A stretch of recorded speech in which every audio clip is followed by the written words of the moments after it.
Lorsque je n'étais encore qu'un enfant, mon père me racontait comment les grands esprits nous ont donné les terres où nous vivions. Notre peuple avait l'impression d'être le plus riche du monde. Toutes ces terres leur fournissaient tout ce dont ils avaient besoin, et même plus encore. Notre peuple vivait des récoltes de maïs et de la chasse du bison, tout comme nos ancêtres. Presque tout dans l'animal était utilisé.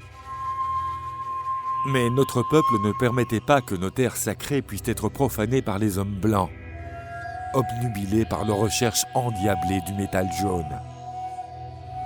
Mon père était un grand guerrier, mais sans son arme, qu'il avait perdue dans la bataille contre les corbeaux, il ne pourrait pas se battre à dos de cheval.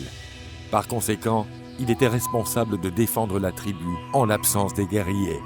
Mon père nous emmena un jour au camp de nos alliés Cheyennes. Mais nous n'étions pas prêts pour le scénario auquel nous allions être confrontés.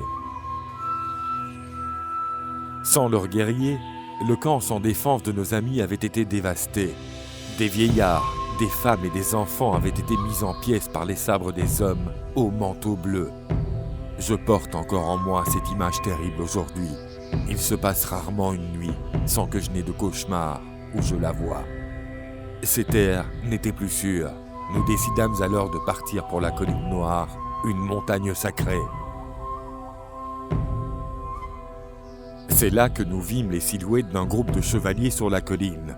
Leurs chapeaux aux bords allongés nous indiquaient qu'il s'agissait d'hommes blancs. Leurs manteaux bleus nous regardaient comme des loups affamés devant leur proie sans défense.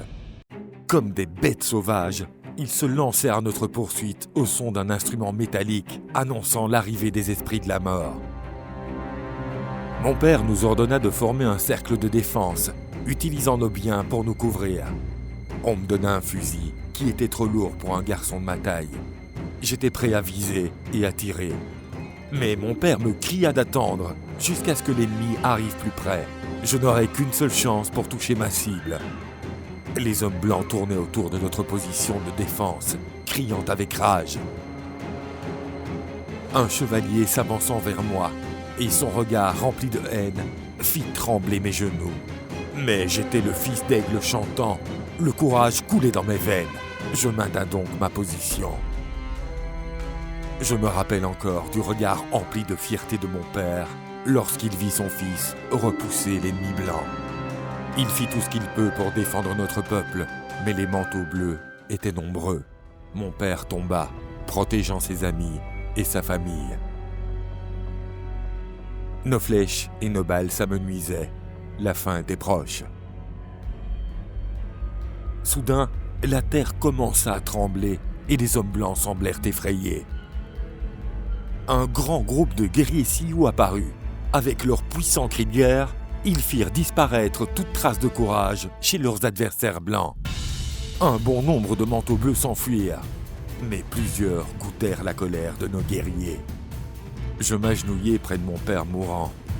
Il arriva tout de même à me dire que son départ était heureux, car il savait que son fils était un homme et qu'il ferait un excellent guerrier. Les Sioux partirent après avoir chassé les manteaux bleus, et parmi ces hommes, l'un d'eux se démarquait. C'était le Taureau Assis, le grand guerrier et chef spirituel des Lakota.